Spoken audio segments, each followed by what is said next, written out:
Bismillahirrahmanirrahim.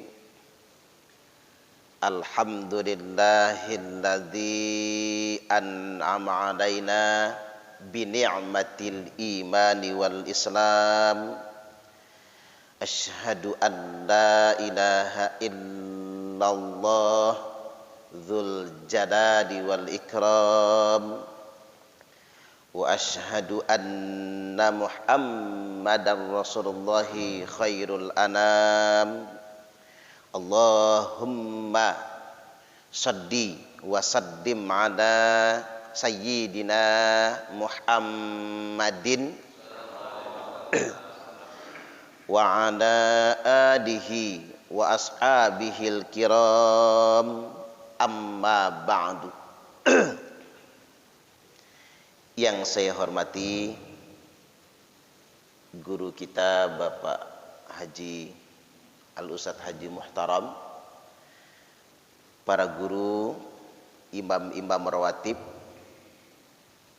para asatid, bapak-bapak dan ibu-ibu jamaah sholat subuh. Apa kabarnya? Sehat?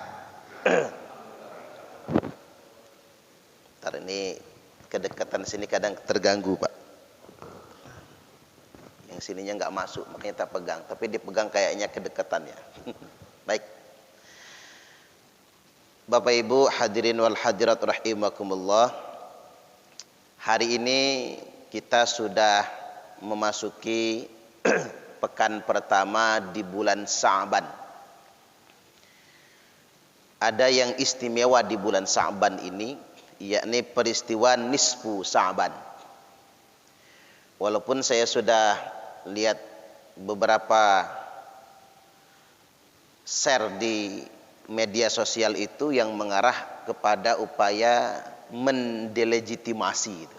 Bahasa kerennya itu ya. Seperti mendesakralisasi, menolak keutamaan nisfu Sa'ban tersebut. Walaupun bahasanya masih dibungkus. Di satu sisi nerima dalil, tapi di sisi lain bicara tentang bid'ah.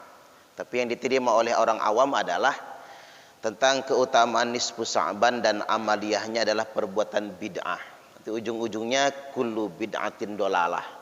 Ujung-ujungnya yang mempercayai keutamaan nisfu Sa'ban masuk neraka semua. Perasaan kok mudah masuk neraka itu ya, Pak ya. Jadi ini namanya hawa nafsu, Bapak Ibu. Jadi ada ruang kosong antara umat dengan doktrin keagamaan. Nah, ruang kosong inilah yang dikuasai oleh para da'i, para penyampai agama. Jadi jangan sampai kita menganggap kalau orang bicara agama itu pasti agama. Kalau orang bicara Islam sudah pasti Islam, belum tentu. Karena mengapa? Apa yang dikatakannya tentang Al-Quran itu pikirannya. Apa yang dikatakannya tentang hadis itu adalah pikirannya. Makanya ulama zaman dulu intelek banget, Pak. Mereka mengatakan madhab Hanafi, madhab Maliki, madhab Syafi'i, madhab Hambali. Jadi itu adalah pendapat Imam Hanafi, pendapat Imam Malik, pendapat Imam Syafi'i, pendapat Imam Hambali. Jadi mereka coba ingin menyampaikan bahwasanya apa yang kami sampaikan ini pendapat kami, madhabuna, ini pendapat kami. Tapi bukan pendapat orang pasaran, pendapat orang yang terpercaya, mujtahidin mutlak. Mereka hafal Quran sejak kecil, hafal jutaan hadis, secara moral mereka terpercaya dan diakui sepanjang abad, 14 abad lamanya, dari zaman ke zaman diakui sebagai ulama mujtahid. Nah, itu yang layak berfatwa. Mereka pun mengatakan madhabuna, ini pendapat kami. Tidak berani mengklaim apa yang dikatakannya pasti Quran dan Sunnah. Jadi saking bijaksananya. Makanya kata Imam Syafi'i, pendapat kami benar, tapi mungkin masih salah. Pendapat selain kami mungkin salah menurut kami, tapi masih mungkin mengandung kebenaran. Saking bijaksananya sedemikian rupa. Ini prolog Bapak Ibu ya. Artinya Tak selamanya kalau orang bicara agama itu pasti agama. Apalagi ngomongnya begini, kita nggak usah pakai Imam Hanafi, Imam Malik, nggak usah bermadhab, langsung saja Quran dan Sunnah. Itu nipu itu namanya Pak. Itu nipu. Emang kayak mana dia bisa langsung Quran dan Sunnah? Terus kapasitas dia apa gitu? Hafal Quran enggak gitu ya, 30 juz. Hafal hadis ya paling hadis arba'in kali ya. Ujungnya, matannya aja sama ujungnya gitu. Subhanallah. Yang dihafal cuman innamal a'malu binniyat paling kan yang dihafal. Ujung-ujungnya bersih gitu, nggak dihafal. Artinya memang ini penting bagi kita. Ya pendapat manusia bisa diambil, bisa ditolak. Termasuk apa yang saya sampaikan hari ini. Jadi apa yang saya sampaikan hari ini ya bisa diambil, bisa ditolak. Bisa dipertanyakan ulang kan begitu. Tidak harus diterima mentah-mentah. Dan juga tidak harus ditolak sepenuhnya. Kita ambil sebagai sebuah pembelajaran. Senetral itu. Karena ada patron dalam beragama itu. Yakni para penyampai agama. Kadang-kadang juga kapasitas penyampai agama ini kan da'i kan. Bukan ulama beneran gitu. Model-model kita ini kan da'i. Model saya lah ya. Penyampai saja Pak. Modalnya apa? Ya pinter ngomong aja udah. Yang penting kalau ngomong nggak kehabisan bahan aja, kelar. Kan jelas sekali hadisnya. Innakum asbahtum fi zamanin. Sesungguhnya kalian kata Nabi saat ini ada di suatu zaman. Berarti Nabi bicara konteks saat itu kan. Nabi bicara dengan para sahabatnya. Sesungguhnya kalian saat ini kata Nabi ada di suatu zaman. Kathirun fuqaha'uhu wa qalilun khutaba'uhu. Banyak orang fakihnya, banyak ahli agamanya. Itu bahasa kitanya gini aja lah, banyak ulamanya, sedikit sekali tukang ceramahnya. Itu zaman Nabi. Di zaman Nabi nggak ada aksi Indosiar, nggak ada Pak. Nggak ada lomba da'iyah itu nggak ada. Penceramah kondang zaman Nabi nggak ada. Ya kalau ada masa ngalahin Nabi kan gitu. Penceramah kondang, ahli pidato, ahli agitasi itu nggak ada. Yang banyak ini bicara innakum asbahtum fi zamanin, ini berlaku untuk 3 zaman awal. Zaman Nabi dan para sahabat, zaman tabi'in dan tabi'ut tabi'in. 3 zaman awal. Zaman keemasan itu banyak pakar agamanya, banyak ahli agamanya, banyak yang fakihnya tapi sedikit tukang ceramahnya. Ya, termasuk 4 imam madhab dan imam-imam yang lainnya di zaman keemasan, zaman yang digaransi oleh Nabi sallallahu alaihi wasallam. Nah, wasayati zamanun ala ummati. Nabi mensinyalir. Sinyalemen Nabi bukan ramalan, karena Nabi bukan tukang ramal. Wa ma yantiqu 'anil hawa. Nabi tidak pernah berbicara berdasarkan hawa nafsu, tapi sesuatu yang bakal terjadi. Dan akan terjadi, akan datang suatu zaman di tengah umatku kata Nabi, qalilun fuqaha'uhu, ulamanya tinggal sedikit. Sedikit ulamanya, sedikit ahli fikihnya, sedikit yang betul-betul paham agamanya, wa katsirun khutaba'uhu, dan sangat banyak tukang ceramahnya. Ya termasuk saya. Ciri tukang ceramah apa? Kelihatan dari bajunya Pak. Pecinya hijau kan, bajunya hijau, sarungnya hijau, matching. Karena ceramah di akhir zaman ini bagian dari apa ya? Style ya, bagian dari dakwah tainmen katanya. Makanya Nabi ingatkan juga, akan datang suatu zaman di tengah-tengah umatku kata Nabi, la ya'rifunal ulama'a illa bisaubin hasan. Akan datang suatu zaman di tengah-tengah umatku, mereka tidak mengenal ulama kecuali hanya karena pakaian yang bagus saja. Ini nyindir kita semua nih Pak, nyindir saya juga sih. Orang mengidentifikasi ulama itu dari jubahnya gitu, dari udeng-udengnya, dari penampilan gitu. Orang ngelihat ulama itu dari janggutnya, dari pakaiannya, dari modisnya gitu. Tidak dilihat dari ilmunya. Coba kita lihat ulama beneran itu Pak. Yang akhir zaman ini aja contohnya. Kiai Haji Bahauddin Ahmad Bahauddin Nur Salim atau Gus Baha. Bajunya biasa aja kan? Bajunya biasa aja ya, harga-harga baju yang 50.000 itu loh Pak. Sarungnya biasa aja itu pun ngelinting. Apa ngelinting itu?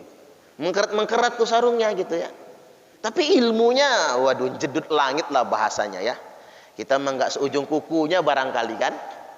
Karena ketika dia memang keilmuan yang ditampilkan, ya penampilan tidak lagi penting baginya. Dan bagi umat yang mendengarnya juga penampilan tidak penting gitu. Nggak harus ngartis kan. Nah ini bahan koreksi bagi kita semua. Artinya memang sekali lagi di akhir zaman ini yang banyak tuh dai, pendakwah, khotib, pengkhutbah banyak. Bukan berarti jelek, bagus juga sih Pak.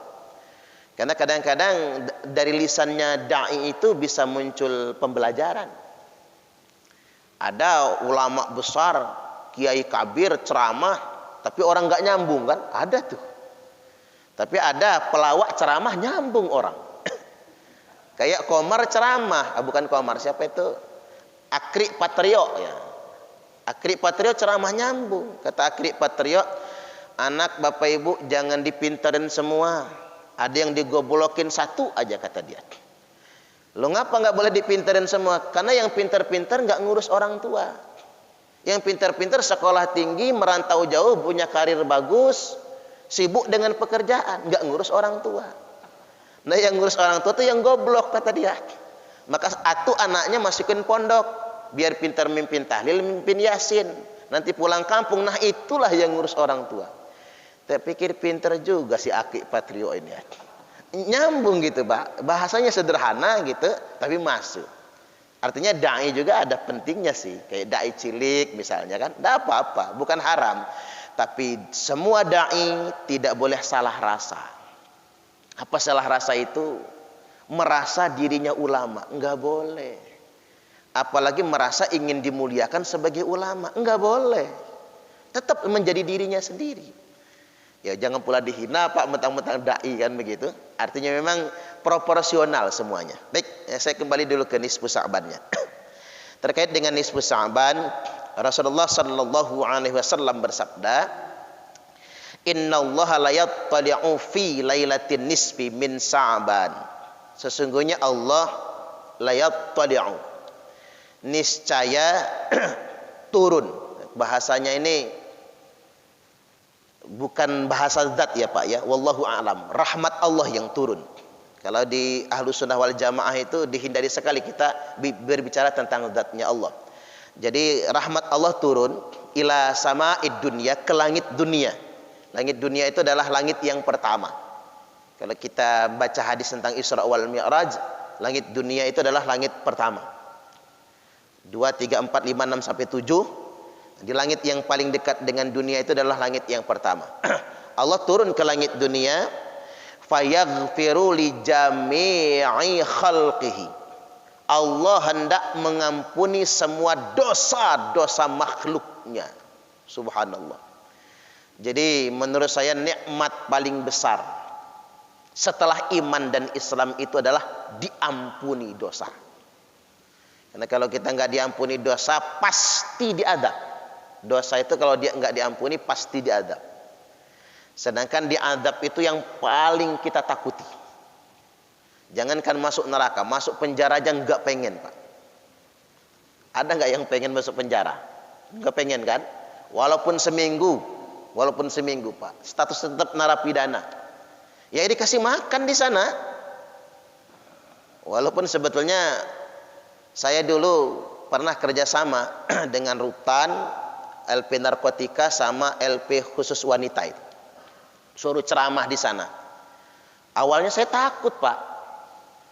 Gimana kalau mereka tersinggung ngeroyok saya, pikir saya. Kan bayangannya begitu tuh. Namanya kriminal yang kita ceramahin. Ternyata baru sadar saya. Menceramahi narapidana paling enak. Ternyata paling enak itu menceramahi orang yang merasa ada di titik terendah. Karena ketika kita menceramahi mereka, masuk semua Pak. Apapun materi kita masuk sama mereka. Karena sombongnya sudah hilang. Karena mereka ada di titik terendah.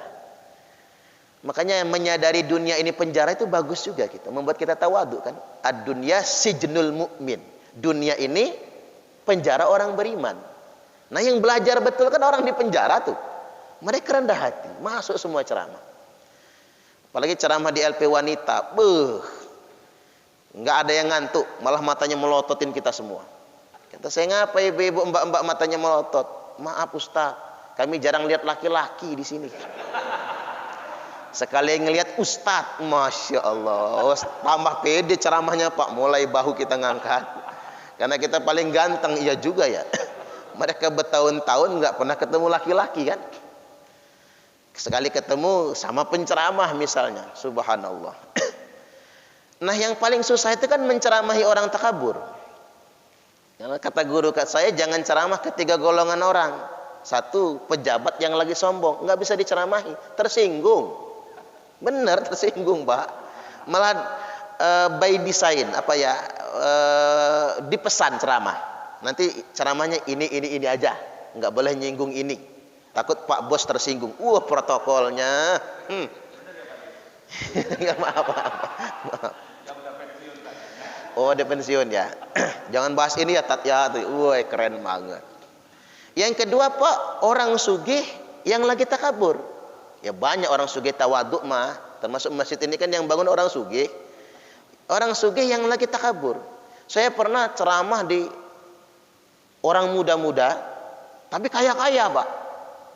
Pengajiannya di hotel, saya nggak menyebut nama kelompoknya apa gitu. Pokoknya muda kaya.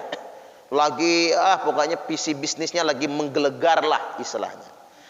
Saya ceramah nggak ada yang ngedengerin itu. Nggak ada.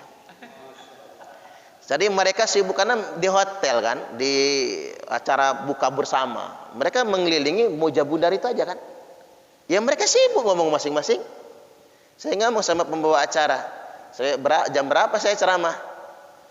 Berbuka Ustadz. Nah masih sejam lagi nih Pak. Lama amat pikir saya.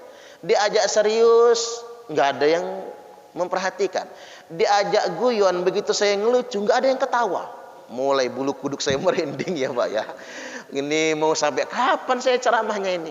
Subhanallah, menceramahi orang kaya sedang takabur, nggak bisa, nggak masuk.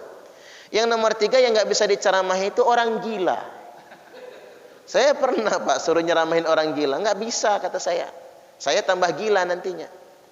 Maka ada cerita di media sosial itu kan, ada Ustadz Muhtaram kali ya, bawa kambing ke tempat penjagalan hari raya kurban, tempat nyembelih kurban. Di jalan papasan sama orang gila lagi nongkrong. Orang gilanya komen ngelihat si bapak nih bawa kambing. Kata orang gila, hari gini jalan-jalan bawa monyet. Kata orang gila komentarnya. Kata yang waras, "Oi, ini bukan monyet, kambing." Kata yang gila, "Siapa yang ngomong sama elo? Gua kan ngomong sama kambing elo," kata dia. Berarti yang monyet siapa dong? Artinya Pak, ngeladenin orang gila tambah gila kitanya. Nah balik lagi, diampuni dosa. Sekali lagi, diampuni dosa itu anugerah terbesar dalam hidup kita. Makanya momentum nisfu Sa'ban nanti Bapak Ibu, malam 15 Sa'ban. Saya lihat di kalender sih minggu depan ya Pak. Karena minggu depan itu tanggal 28 Ahad ya, 28 Maret itu pas 14 Sa'ban. Jadi malam ke-15-nya itu. Malam Senin. Dan itu berlaku li ghurubi syamsi hatta yatlu'al fajr. Dari mulai terbenam matahari sampai terbit fajar. Jadi dari maghrib sampai subuh. Bukan fajar, subuh berarti. Berarti hampir 23 jam ya. Panjang sekali. Kita bisa pilih space waktunya itu. Mau buat hidup amalan gitu. Mau maghrib, habis isya, sepertiga malam terakhir, atau sebelum subuh. Sholatnya bukan sholat nisfu Sa'ban. Cukup katakan begitu saja kan. Tidak perlu membid'ahkan gitu. Sholatnya basing gitu. Sholat tahajud misalnya. Sholat taubat, sholat tasbih gitu. Baca Quran, hataman, atau kayak di pondok tuh baca Yasin 3 kali misalnya. Macam-macam amal. Yang penting malam itu hidup amalan. Enggak semalam suntuk, ya berapa persen dari malam itu. Atau bangun di sepertiga malam yang terakhir. Fayaghfiru li jami'i khalqihi, Allah mengampuni dosa-dosa semua makhluknya, illa li musyrikin au musyahin, kecuali dosa orang musyrik dan dosa orang yang bermusuhan. Jadi ada dua yang tidak diampuni. Orang musyrik, menyekutukan Allah. Au musyahin, dan dosa orang yang bermusuhan. Makanya kalau punya musuh, damai dululah. Punya musuh enggak bapak-bapak? Ada musuh dalam selimut ya Pak? Nah, kalau itu mah wajib ya. Ada yang duda nggak sih Pak? Kalau duda ya ta'aruf lah, jangan dia biarkan bersepi-sepian. Jadi hadis ini hadis sahih, tercantum dalam kitab Sunan Ibnu Majah, nomor hadis 1390. Dan Imam Syafi'i mengatakan terkait dengan hadis ini hadis sahih, dan beliau kemudian berkomentar. Tercantum dalam kitab Al-Um, catatan Imam Syafi'i ini adalah kami menerima ada 5 malam di mana doa diijabah, kata Imam Syafi'i. 1 malam Jumat, 2 malam Idul Fitri, 3 malam Idul Adha, 4 malam pertama di bulan Rajab, dan yang kelima malam pertengahan bulan Sa'ban, nisfu Sa'ban. Nah, kemudian yang berikutnya hadis yang kedua, ada hadis dari Imran bin Husain. Nabi bertanya, asumta min surori Sa'ban, apakah engkau berpuasa tengah bulan Sa'ban kemarin? Kata Imran, la ya Rasul, enggak. Fa idza aftarta fasum yaumain, kalau engkau berbuka tidak berpuasa, maka gantilah puasa 2 hari. Jadi kalau pas nisfu Sa'ban nanti kita enggak sempat puasa Pak, atau ibu-ibu datang bulan lah pas nisfu Sa'ban, maka boleh diganti puasa 2 hari pada hari-hari setelahnya, atau pada hari-hari sebelum bulan Sa'ban, sebelum bulan suci Ramadan, berpuasa 2 hari. Makanya ulama kan terjadi khilaf, beda pendapat. Puasa nisfu Sa'ban itu tanggal 14-nya apa tanggal 15-nya? Kalau malamnya ulama sepakat malam 15. Tapi puasanya aja terjadi perbedaan. Katanya duluin dong puasanya, kayak puasa Jumat kan? Puasa Jumat bukan di hari Jumat, tapi hari Kemisnya. Tutup pekan itu kan Jumat tuh, malam Jumat. Puasanya di hari Kemisnya. Makanya ada puasa Kemis gitu. Jadi alasan mengapa Nabi puasa hari Senin, itu hari kelahiranku kata Nabi. Alasan mengapa Nabi puasa hari Kemis, karena itu tutup pekan. Pada malam Jumat amalan dilaporkan. Nah sama malam nisfu Sa'ban, amal diangkat, dilaporkan. Berarti malam sebelumnya. Ada ulama yang berpendapat ya tanggal 15-nya itu. Tapi kalau mau enak gabung aja Bapak Ibu dengan Ayyamul Bid ya. Puasa 13 Sa'ban, 14 Sa'ban, 15 Sa'ban, pas puasa hari putih, puasa pertengahan bulan. Nah, hadis yang Nabi bertanya kepada Imran bin Husain tadi tercantum dalam kitab Sahih Al-Bukhari nomor 1847 dan Sahih Muslim 1979, Sahih muttafaqun alaih. Saya sudah membaca itu Pak di media sosial. Orang sengaja menyelip-nyelipkannya dengan tradisi untuk mengatakan bid'ah. Dan sampai memvonis tidak ada puasa khusus pada nisfu Sa'ban. Padahal ini hadisnya jelas sekali ini. Jadi memang, dan saya perhatikan memang teman-teman kita yang suka bicara bid'ah itu, semua kutipannya Syekh Al-Albani. Itu saya perhatikan begitu. Fatwa Al-Albani, hadis Al-Albani. Al-Albani ini Bapak Ibu baru meninggal dunia tahun 1999. Saya pikir kalau dia maha benar seperti yang diikuti oleh pengikutnya itu, terus ajaran Islam yang 14 abad ini sesat semua gitu. Sebelum Al-Albani lahir gitu. Ini yang jadi persoalan itu Pak. Apa-apa Al-Albani. Fikih sholat Al-Albani, sifat sholat Nabi coba lah kalau bapak-bapak pulang dari Mekah, sifat sholat Nabi Al-Albani, sifat wudhu Nabi Al-Albani. Jadi kalau nggak sesuai dengan ini bid'ah, keren amat gitu. Coba kalau bapak-bapak pulang haji umrah itu kadang-kadang dibagi orang sifat wudhu Nabi, ditempel kadang di masjid poster sifat wudhu Nabi. Nanti ujung-ujungnya itu kesimpulannya apa? Kalau nggak sesuai dengan ini bid'ah. Mulai kullu bid'atin dolalah kan gitu. Perasaan kok begitu gitu. Ya kalau Al-Albani bandingin saya nggak perpernya gitu. Tapi kan Al-Albani ulama yang tidak punya guru. Dia tidak bersanad kan. Siapa yang mengakuinya sebagai muridnya kan gitu. Makanya ulama-ulama di Mesir nolak semua. Dia berguru kemana gitu.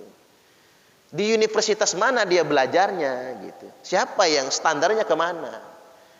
Kalau cuma nulis dari buku ke buku, itulah bedanya ulama dalam dulu dengan zaman sekarang. Zaman dahulu itu paradigmanya konteks. Zaman sekarang paradigmanya teks. Orang sekarang dari buku ke buku. Kalau orang zaman dahulu penelitian langsung. Imam Bukhari bukan dari buku belajar hadisnya. Langsung meneliti hadis. Ribuan orang ditemui sampai menetapkan Sahih Bukhari. Nah orang sekarang ngarang kitab hadis cukup ngumpulin buku, bahkan nggak perlu lagi Pak, cukup pakai laptop, pakai software ya, pakai software sekarang tinggalan, sudah kumpul semua di situ. Tapi merasa mengalahkan Imam Syafi'i, waduh kacau dah. Masa mengalahkan Imam Bukhari. Ini saya pikir ini kacau banget kalau begini model. Kita menerima paradigma ilmiah, tapi menurut saya hal yang tidak bijak ketika selevel Syekh Al-Albani membantah hadis Sahih Bukhari. Oke deh. Kalau Imam Bukhari mungkin orang takut ngebantahnya. Membantah Ibnu Majah, Imam Al-Baihaqi misalnya, yang jelas itu ahli hadis semua kan. Ya, kita aja belajarnya nggak selesai-selesai kan begitu ya Pak ya. Tapi artinya begini, saya ingin sederhanakan betapa penting menghargai perbedaan pendapat. Jangan cepat-cepat bicara bid'ah. Kayak contoh ini kejadian betul Pak, di Waikandis itu berantem gara-gara zikir habis sholat. Karena ada ustadz ceramah ngebawa buku bid'ah yang dianggap sunnah, ditampilkannya judulnya gede banget, bid'ah yang dianggap sunnah, karya Syekh Al-Utsaimin kalau nggak salah, ulama Mekah juga itu sebetulnya, ulama zaman sekarang juga sih tapi ya, bukan ulama zaman biyen gitu ya, bukan ulama salaf ya. Yang anehnya juga yang kayak gitu ngaku salafi gitu Pak, padahal nggak ngikut Imam Syafi'i gitu maksudnya. Jadi salah satunya ditunjukkan sampai halaman 83. Menjaharkan zikir setelah sholat. Ya kayak kita tadi itu. Itu bid'ah yang dianggap sunnah. Ya karena dia bawa bukunya kan. Orang separuh percaya. Begitu subuhan yang imam teman saya. Alumni Lirboyo kan. Ya nggak peduli dia. Dia ilmunya bersanad kok. Dia tetap aja zikirnya jahar. Malah pakai tahlilan dia. La ilaha illallah. Panjangin aja sekalian. Kan makmum pendukung ustadz yang ceramah itu Noel dia, "Hoi imam, kuping lu budek ya?" Oh, udah begitu. Tadi malam kan sudah disampaikan nggak boleh menjaharkan zikir habis sholat. Ini bid'ah yang dianggap sunnah. Imamnya ya pura-pura nggak dengar. La ilaha illallah. Toelnya lagi makin kenceng Pak. La ilaha illallah. Kan imam itu pakai sorban. Mungkin makmum ini emosi juga kali. Tariknya sorban imam. Imam mungkin udah nunggu dari tadi kan, pegel juga dia. Lagi ngimam kok direcokin orang. Balik dia ke belakang, gulat di masjid itu. Makmum yang lain sibuk misain, gigit-gigitan. Itu jangan-jangan kata saya masih kecilnya minum susu beruang semua itu ya. Makanya nyakar menggigit. Itu insiden Pak. Untung nggak sampai di kepolisian kan. Sampai damai pada akhirnya. Padahal sebetulnya itu pendapat Al-Utsaimin. Coba Al-Utsaimin ngurut lagi ke ulama mujtahidin rajih madzhab Hambali, Syekhul Islam Ibnu Taimiyah. Ibnu Taimiyah mengatakan ada sunnah-sunnah Masjidil Haram, Masjid Nabawi yang sudah ditinggalkan di Masjidil Haram maupun di Masjid Nabawi. Beda lagi nih kebalikannya, ada sunnah-sunnah yang dianggap bid'ah. Kata Ibnu Taimiyah ada sunnah-sunnah yang sudah ditinggalkan di Masjid Nabawi maupun Masjidil Haram. Apa itu? Menjaharkan zikir habis sholat. Kebalik kan? Satu mengatakan bid'ah dianggap sunnah, satu mengatakan sunnah-sunnah yang sudah diabaikan di dua masjid utama, di Haramain. Apa itu menjaharkan zikir setelah sholat? Hadis dari Abdullah bin Abbas radhiyallahu an, bahwasanya anna raf'a sauti bidzikri hina yang sarifunasu minal maktubat, anna raf'a saut, sesungguhnya mengeraskan suara, mengangkat suara. Ini sudah jelas, raf'a saut berarti tidak sir, tapi dia jaharkan. Mengangkat suara ketika orang selesai dari salat fardu 5 waktu, bukan cuma maghrib, isya dan subuh, selesai dari salat maktubat, salat fardu 5 waktu, karena ana ahdin Nabi sallallahu alaihi wasallam, ini sudah ada sejak zaman Nabi sallallahu alaihi wasallam. Ini marfu' ini. Karena disandarkan kepada Nabi. Sahih Bukhari nomor hadis 841, Sahih Muslim 583, Sahih muttafaqun alaih. Dan Imam Bukhari mengomentari hadis ini marfu sampai kepada Rasulullah SAW. Nah, ini jelas tuh dalilnya kan. Tinggal gini aja sih, sederhana sebetulnya. Yang mau zikirnya jahar jalan, yang mau zikirnya sir ya jalan lah. Yang penting zikir. Yang nggak bagus, iya, yang Allahumma lantas jalan itu loh Pak. Assalamualaikum Allahumma lantas jalan gitu. Yang penting kita itu nggak usah bid'ahkan orang kok, nggak usah lah. Nggak usah mentang-mentang nggak sepakat ngomong bid'ah. Bid'ah itu konsekuensinya kan jelas, neraka kan. Kullu bid'atin dolalah wa kullu dolalatin finnar. Tiap-tiap bid'ah sesat itu masuk neraka. Saya jadi mikir, apa iya orang habis zikiran habis sholat masuk neraka? Jauh amat, woy. Alangkah murahnya neraka itu. Kalau bisa kita ini sebarkan surga aja Pak. Karena mengapa umat Islam itu kan masuk surga semua kan? Allahumma amin. Saya membaca di masjid itu tulisannya begini. Ada semacam apa? Tulisan begitu. Nabi Adam punya satu dosa, diusir dari surga. Nah ente punya banyak dosa, atau nah kita punya banyak dosa tapi pengen masuk surga. Ngimpi kata dia. Waduh, pikir saya, itu mah nggak bagus ditulis ya. Jangan begitu deh bahasanya, itu salah itu. Salah. Itu nggak ngepas bahasa begitu. Katakan saja sebanyak apapun dosamu, kalau engkau bertaubat, Allah Maha Penerima taubat. Lebih baik katakan begitu. Manusia memang tempatnya salah dan dosa. Maksudnya begini, Islam yang terlalu rigid, kaku dan ekstrim ya jangan didakwahkan Pak. Itu dakwah Yahudi. Dakwahkan itu rahmatan lil alamin. Islam yang penuh kasih sayang dan kabarkan surga. Ini penting bagi kita semua. Kalaupun ada khilaf ya sekali lagi, yaitu perbedaan pendapat. Saling menghormati saja. Yang penting sandarannya jelas, bukan pendapat saya. Madhab siapa yang kita pakai. Baik, demikian kita buka sesi tanya jawab. Saya persilahkan. Pertanyaannya basing lah Pak, silahkan. Bu, silahkan. Waalaikumsalam warahmatullahi wabarakatuh.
Kemudian kalau yang melakukan kebaikan tentu ya kalau melakukan kebaikan masuk surga.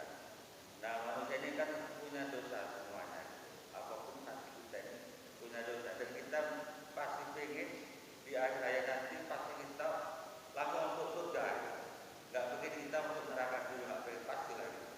Oleh karena itu kita kan perlu istighfar. Kalau melakukan dosa besar kita melakukan tobat.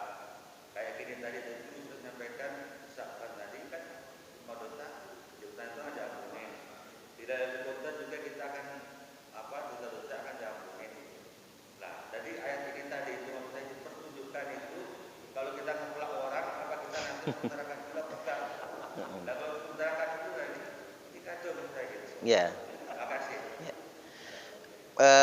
Itu juga yang nyebabin orang takut naik haji, Pak. Karena katanya haji itu yaumul jaza gitu, hari pembalasan. Jadi kalau pernah jitak orang di sana dijitakin balik gitu. Kalau pernah ngeplak orang ngeplak balik gitu ya. Begini, untung ayat itu tidak mengatakan azab dan balasan. Untung ayat itu mengatakan yarahu, ia melihatnya. Jadi famay ya'mal mithqala dzarratin khairan yarahu. Barang siapa yang mengerjakan kebajikan, melakukan sesuatu mithqala dzarrah, walaupun sebutir debu atau sebiji sawi, khairan, suatu kebaikan, yarahu, dia melihatnya, dia akan melihatnya. Begitupun barang siapa yang mengerjakan keburukan, syarron, keburukan, yarahu, dia akan melihatnya. Jadi melihat di situ belum tentu diadab. Melihat itu belum tentu diadab. Walaupun ditafsirkan melihat balasannya kalimatnya. Tapi Allah menggunakan kata itu maksudnya sungguh luar biasa. Karena belum tentu diadab. Nah, ini terkait dengan dialog Nabi dengan Aisyah ummul mukminin. Allahumma hasibna hisaban yasira. Nabi berdoa begitu. Ya Allah, hisablah kami dengan hisab yang ringan sekali. Ya Rasul, kata Aisyah, bukankah kalau orang dihisab itu pasti diadab? Ya enggak juga sih, kata Nabi. Hisab yang ringan itu begini Aisyah, kata Nabi. Allah tampakkan sebentar catatan amalmu, lalu Allah tutup. Kemudian Allah hapuskan segala dosanya. Sekedar sebentar engkau melihatnya, wa yukaffir anhu sayyi'atihi, lalu Allah hapuskan atasnya dosa-dosanya, wa yu'zim lahu ajra, lalu Allah lipat gandakan pahala amal kebaikannya. Jadi yang disebut ya rohu di situ, Pak, melihat. Nah, bagi orang yang beruntung yang sudah diampuni dosanya, hanya melihat sebentar saja. Makanya pada leher manusia yang mengarah ke kiri dan ke kanan itu ada chip record, rekaman perbuatan umat manusia. Wa nukhriju lahu yaumal qiyamati kitaban yalqahu mansyura. Yang record itu akan Allah keluarkan pada hari kiamat nanti dalam bentuk kitaban yalqahu mansyura. Catatan yang dokumentasi, ya bahasa kerennya Pak, dokumentasi yang mendatanginya mansura, dalam keadaan sudah terbentang, tinggal nonton saja. Itu yang rohu, ya rohu itu di sana, tinggal nonton saja. Cuman sahabat masih ketakutan nih, ya Rasul, kami kan punya aib yang tersembunyi. Gimana kalau kami melihatnya? Ya rasain elu, kata Nabi, malu-malu sendiri. Kecuali orang yang bertaubat kepada Allah Subhanahu wa taala, maka hanya ditampakkan sebentar lalu dihapuskan semuanya. Baik, yang berikutnya terkait pertanyaan tersebut juga. Ketika Allah bicara pembalasan, maka begini, man jaa bil hasanati falahu asyru amsalihha, wa man jaa bis sayyiati fala yujza illa mithlaha, wa hum la yuzlamun. Barang siapa yang datang mengerjakan satu kebajikan, maka baginya 10 kali lipat balasan. Dan barang siapa yang mengerjakan dosa, maka baginya fala yujza illa mithlaha, tidak ada balasan untuknya kecuali hanya semisalnya saja, sama. Dan wahum la yuzlamun, dia tidak akan dizalimi. Tidak dizalimi itu apa maksudnya? Enggak mungkin pahalanya dikorupsi Allah, tidak mungkin balasan atas dosanya sengaja dilebih-lebihkan Allah, enggak mungkin. Kemudian dalam kitab saya baca itu tambahkan lagi wa fi rajab bi sab'in. Kalau di ayat tadi kan 1 dibalas 10. Di bulan Rajab dikalikan jadi 70. Wa fi sa'bana bi sab'imi'ah, bulan Sa'ban ini kebaikan jadi 700, bukan 10 lagi. Wa fi ramadhana bi alfi, nanti bulan suci Ramadan pahalanya jadi 1000 kali lipatnya. Artinya Allah enggak pelit sama pahala itu. Nah, lantas kemudian bagaimana letak balasan? Yang dibalas adalah orang yang berdosa, yang dosanya tidak diampuni oleh Allah Subhanahu wa taala. Jadi pada hari kiamat nanti, Pak, ada orang yang Allah tampakkan sebentar catatan dokumentasi dosanya dan pahalanya, tetapi Allah langsung hapuskan. Nah, itu golongan yang pertama-tama masuk surga. Jadi ini yang disebut dengan masuk surga tanpa hisab itu. Dan ada sepertiga orang. Ada golongan yang kedua, Pak, yang Allah tampakkan semua pahala maupun dosa-dosanya. Lama banget. Ada yang riwayat yang mengatakan khamsina alfasanah, 50.000 tahun lamanya itu. Lama betul. Jadi semua ditampakkan. Semua kelakuan kita Allah tunjukkan. Yang baik, yang buruk semua. Kemudian ditimbang. Kalau yang tanpa hisab tadi kan tidak ditimbang, ditimbang. Ketika ditimbang, di situ muncul keputusan. Ketika lebih berat ke sebelah kanan, maka dihapuskan dosanya. Tidak diadab, dihapuskan dosanya. Masukin surga. Ada yang banyak betul seimbang. Nah, bingung malaikat. Kalau malaikat pasti bingung, ini neraka apa surga ini ya. Karena seimbang.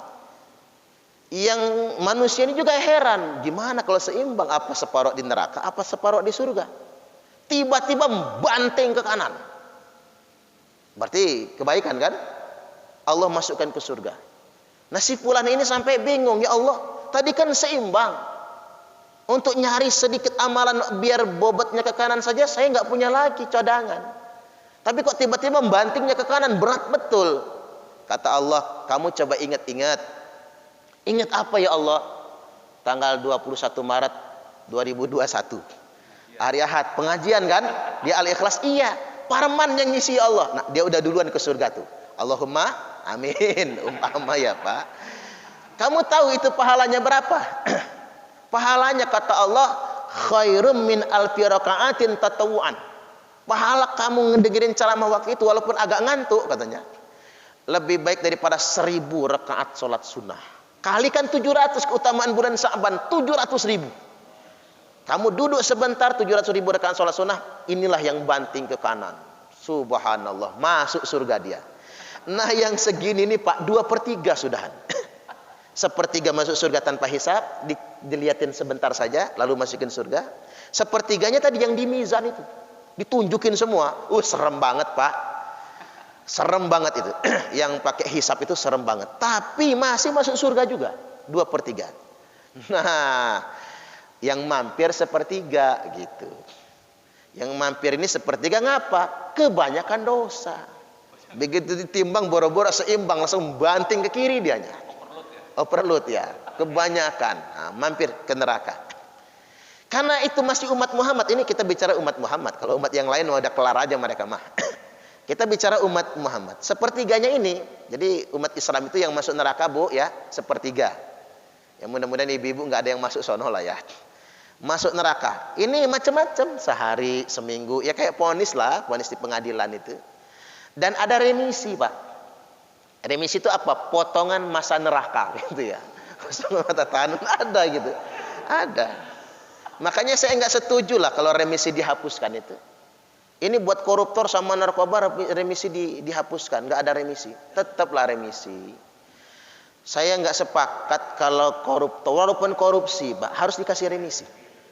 Tapi kalau hartanya disita, cocok masuk kas negara kan begitu, buat pembangunan. Kalau koruptor hartanya disita semua, saya setuju. Tapi kalau penjara tanpa remisi nggak setuju. Hebat amat ngalah-ngalahin Tuhan kita ini. Allah aja pakai remisi kan gitu ya. Terus ada syafaat juga nantinya. Nabi boleh memberi syafaat kepada orang-orang yang masih sudah di neraka. Sampai nanti habis giliran umat Islam masuk surga. Nanti kita ketemu kawan lama di dunia ini, tapi di akhirat baru ketemu Pak di surga nanti. Lu kemana aja nggak nongol-nongol dari kemarin? Mampir gua ke neraka. Emang ada apa di sana? Ada trio macan. Lagi nyanyi iwak peyek di sana. Misal, ini umpama misal Pak. Trio macan jangan marah ya. Mudah-mudahan masuk surga juga. Allahumma amin. Sampai golongan 0 besar. Golongan 0 besar pun selama dia tidak musyrik, pada suatu hari nanti dia akan tetap dimasukkan ke dalam surganya Allah Ta'ala. Biar saya nggak salah kalimat begini. Allah tanya, masih ada nggak umat Muhammad dalam neraka? Habis, kata malaikat. Cari dulu, kata Allah. Dicari Pak. Pakai eskavator beko, mau dikeruk-keruk ya mungkin. Dasar neraka. Ternyata masih banyak Pak. Tapi di bawah nggak kelihatan memang. Kata Allah, amal mereka apa? Nggak ada ya Allah. Punya sholat 0. Punya puasa boro-boro. Orang puasa dia ngudut. Dia ngopi malahan. Gawat nih orang. Sedekah pelit. Pengajian malah sebel sama orang pengajian. 0 besar. Wajadna a'malahum minad dunubi ka'amthalil jibal. Pengakuan malaikat. Kami jumpai perbuatan mereka menggunung-gunung tinggi, penuh dengan dosa. Minad dunubi, dosa semua. Ka'amthalil jibal, seperti gunung menjulang-julang tinggi. Saking banyaknya. Terus mereka punya apa? Kata Allah, ghaira annahum yashhaduna an la ilaha illallah wa anna muhammadar rasulullah. Mereka cuman punya satu, pernah syahadatain, pernah mengucapkan 2 kalimat syahadat, dan belum pernah batal karena murtad atau kemusyrikan. Apa jawab Allah? Sekarang masukkan mereka semua ke dalam surga karena rahmatku. Subhanallah. Kalau ingin membuktikannya jajal, Pak. Kalau saya nggak mau, bahasa Pak Ustadz Muhtaram, kesuwen di nerakanya. Lama, sehari di neraka itu kealpisana sama dengan 1000 tahun lamanya. Jadi demikian. Yarahu di situ tidak harus diadab ya. Yarahu di situ melihat. Nah, jadi ahli neraka pun yang bakal masuk neraka pernah berbuat kebaikan dan dia akan melihatnya juga. Nanti ada protes bagi ahli neraka. Ya Allah, ini kan saya punya kebaikan-kebaikan nih. Ngapa kebaikan saya nggak ditimbang? Kok saya dimasukkan ke dalam neraka? Udah, kata Allah, kebanyakan jelek lo nih. Bukan kebanyakan kebaikan. Termasuk ini, Pak. Rentenir ya. Nggak apa-apa, agak panjang jawabannya. Rentenir itu. Apa bedanya rentenir sama yang minjem dan rentenir? Beda. Kalau rentenir itu masuk dalam kategori akil riba. Pemakan riba. Yang minjem bukan akil riba. Korban riba, walaupun sama-sama dosa, tapi beda dosanya. Kita yang minjem ke rentenir karena kepepet, itu tidak termasuk pemakan riba. Hanya dosa saja baru muamalah sama rentenir. Tapi kalau rentenirnya, itulah pemakan ribanya. Nah, dibalik dia. Orang yang minjem ke rentenir, dosanya dikafarat di dunia. Ini kata kiai saya. Tapi masuk akal bagi saya. Walaupun saya lagi nyari-nyari keterangannya nih, Pak. Tapi masuk akal. Itulah sebabnya mengapa orang yang pinjam ke rentenir pasti tambah susah hidupnya. Tambah susah. Tambah melarat, tambah remek hidupnya kalau orang pinjam ke rentenir. Karena mengapa? Dosanya dikafarat di dunia. Dihapuskan. Biar di akhirat nanti tidak ada lagi dosa baginya. Tentang perkara itu. Sedangkan rentenir, mengapa dia tambah kaya? Tambah kaya, tambah kaya. Bahkan orang itu, Bapak Ibu, kalau ngutang ke bank, bisa kabur nggak bayar. Tapi kalau ngutang ke rentenir, walaupun tanpa anggunan, kok berani bayar? Udah ditendang-tendang pintunya, ketakutan harus bayar. Rentenir tambah kaya, tambah kaya, tambah kaya. Walaupun dia naik haji, Pak. Jadi rentenir. Karena pahala dia sudah diganti untuk di dunia. Jadi seandainya rentenir itu protes di hadapan Allah. Ya Allah, protes, saya kan pernah naik haji walaupun saya rentenir. Udah gua ganti, kata Allah. Buktinya kamu jadi rentenir, tambah kaya, dan tambah kaya. Kekayaan sudah kamu nikmati. Tak ada famalahu fil akhirati min nasib. Tidak ada balasan baginya di akhirat nanti. Subhanallah. Jadi begitu. Masih ada, Pak? Ya.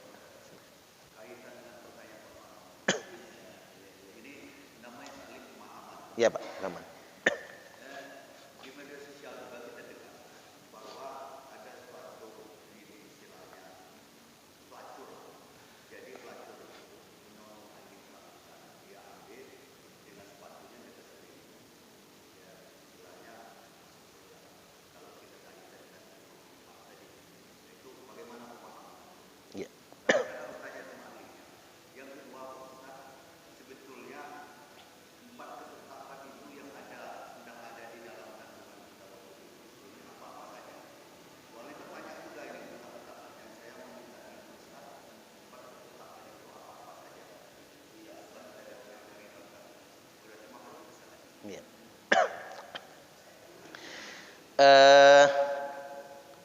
Yang pertama tadi apa? Oh, pelacur ya.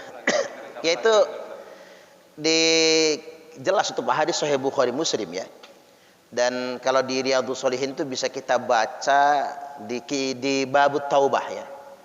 Itu bab keberapa itu? Bab ketiga kalau nggak salah di dalam kitab Riyadhus Shalihin, atau bab kedua malahan ya. Bab ketiga kalau nggak salah. Jadi tentang pelacur. Tentang pelacur termasuk yang membunuh 100 orang itu ya. Tentang pelacur yang suatu hari, pelacur di sini sebetulnya pezina ya.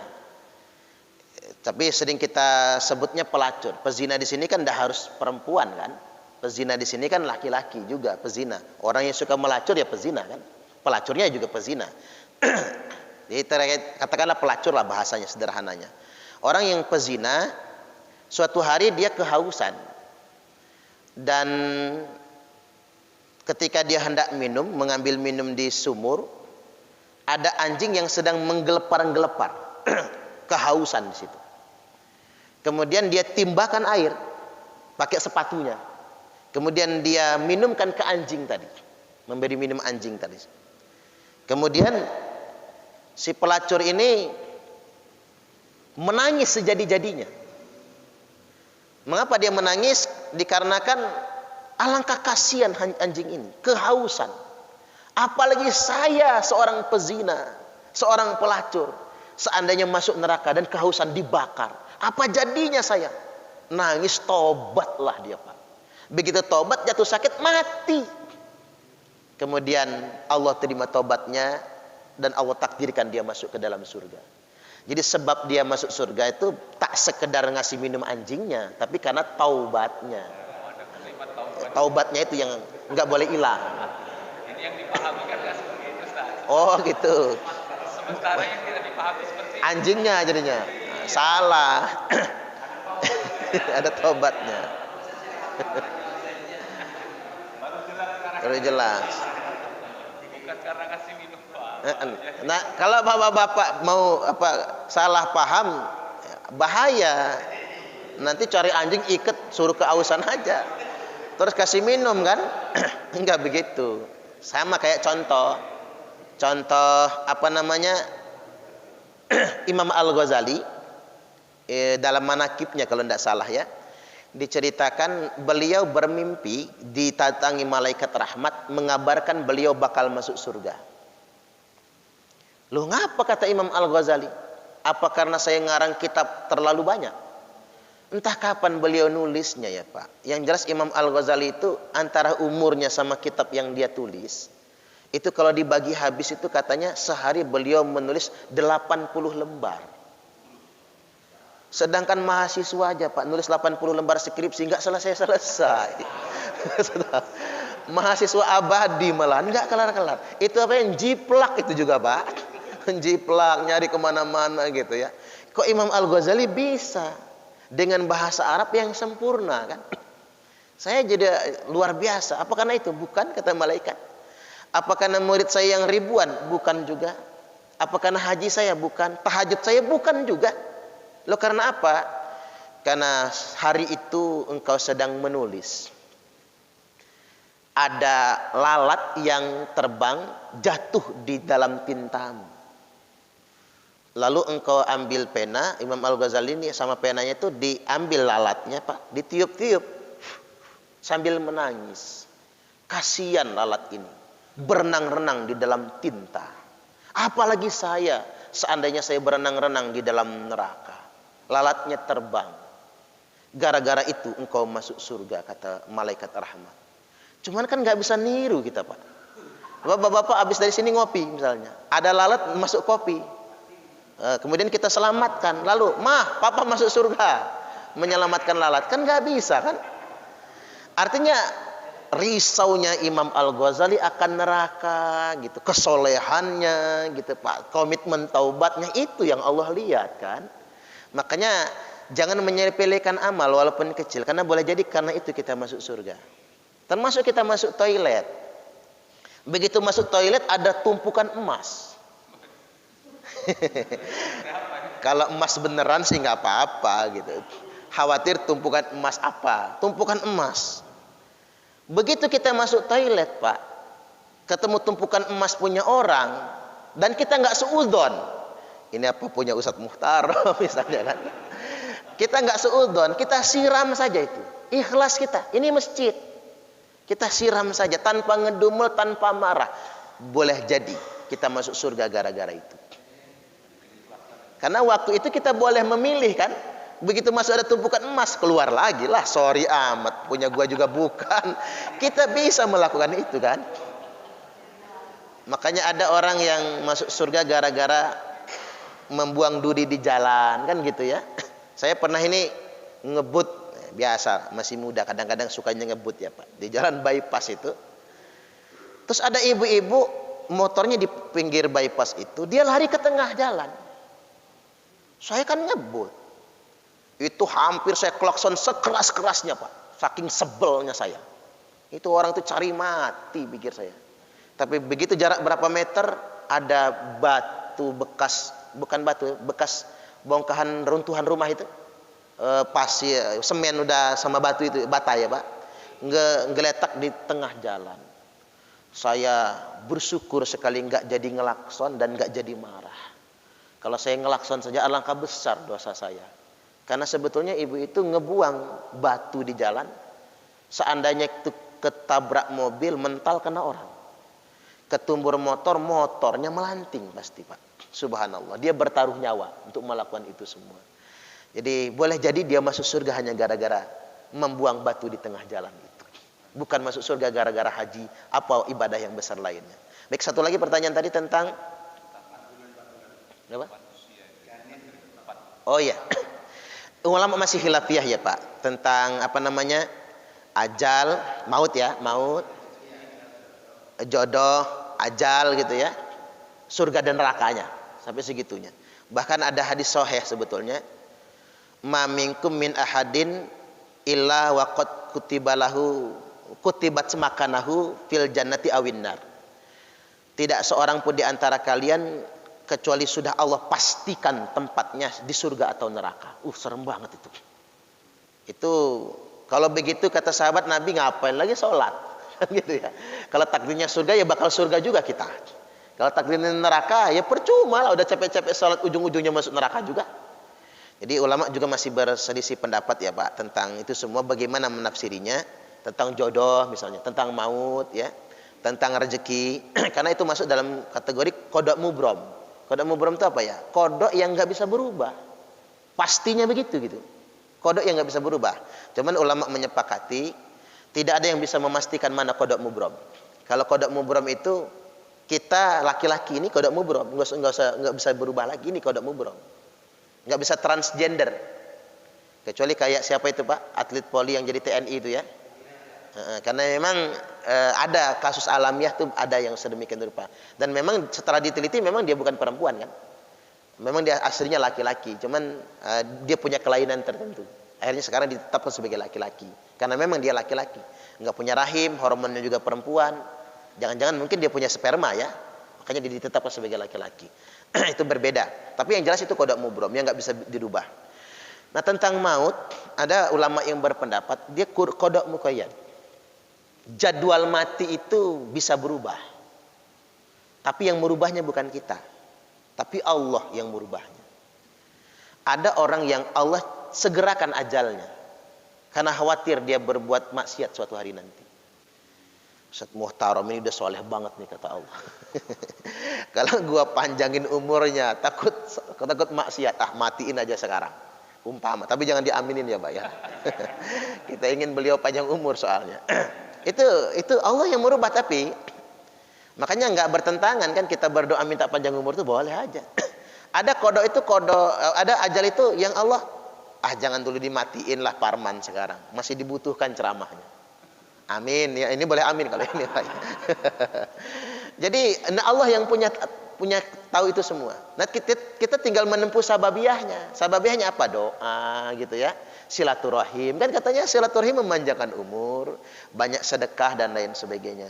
Tapi kalaupun tidak, ya Allah yang maha tahu. Mengapa Allah menetapkan takdirnya? Ngapa sih saya cepat mati gitu misalnya kan? Ya tidak perlu mempertanyakan itu. Saya juga sudah bertanya, ngapa bapak saya dulu cepat mati Pak? Saya jadi anak yatim sejak kecil kan? Ya tidak perlu mempertanyakan, karena itu ketetapan dari Allah Subhanahu Wa Taala. Allah yang maha tahu. Panjang umur juga belum tentu baik loh Pak. Ada orang yang Allah panjangkan umurnya ya gara-gara Allah menundanya agar dia segera bertobat. 50 tahun belum tobat, panjangin lagi 60 tahun belum tobat, 70 tahun belum tobat, sampai mati nggak tobat. Ketika dia protes di akhirat, aku sudah panjangkan umurmu sampai berkali-kali, tapi engkau tidak bertobat kata Allah. Tidak ada waktu untukmu lagi membantah pada saat ini. Nggak ada hujah di hari kiamat nanti. Termasuk rezeki. Rezeki juga kodok, takdir Allah. Seperti penyampaian saya yang lalu ya Pak ya, tentang rahasia rezeki itu adalah takdir Allah. Kita ini rezeki itu nasib. Kalau orang nasibnya kaya bakal kaya, nasibnya miskin bakal miskin. Tetapi ikhtiar tetap. Bisa jadi Allah merubah takdir. Kasihan Parman ini, bikin kaya aja lah sekarang. Nah, salah satu ikhtiar merubahnya itu malam nisfu Sa'ban. Karena di malam nisfu Sa'ban ada tawaran. Ala mim mustaghfirilli fa'aghfir lahu. Ada yang minta ampun kepadaku, kata Allah, ku ampuni dosanya. Ala mustarziqulli fa'arzuqahu. Adakah yang minta rezeki kepadaku, ku beri rezeki kepadanya. Bapak-bapak yang belum punya mobil, minta mobil lah malam nisfu Sa'ban nanti. Ada yang mau nambah istri nggak kira-kira Pak? Tapi rahasiakan doanya, jangan ketahuan istri. Maaf ya Bu ya, guyon. Alam mubtalan fa'u'afiyahu. Adakah yang sedang sakit, kata Allah, kusembuhkan sakitnya. Ala kada. Adakah yang minta begini dan adakah yang minta begitu. Artinya itu juga masih bisa berubah. Tetapi ketika sababiyah kita sudah jalani, ikhtiar sudah, doa sudah, amalan yang bisa melancarkan rezeki sudah, sedekah sudah, berbakti sama orang tua juga sudah, tapi rezekinya masih segitu saja, Allah yang maha tahu akan itu semua. Ada kalanya berkahnya bukan untuk orang tua, tapi berkahnya buat anak cucunya. Itu saja. Masih ada Pak? Cukup ya? Kepanjangan penjelasannya, nggak apa-apa lah. Nanti kita ketemu lagi, mudah-mudahan ini semua bermanfaat. Sekali lagi, bagi yang yakin, kita manfaatkan momentum nisfu Sa'ban setidak-tidaknya untuk minta ampun kepada Allah Subhanahu wa taala. Kita tutup dengan doa kifarat majelis. Subhanakallahumma wa bihamdika asyhadu an la ilaha illa anta astaghfiruka wa atubu ilaik. Wallahul muwaffiq ila aqwamit thoriq. Assalamualaikum warahmatullahi wabarakatuh.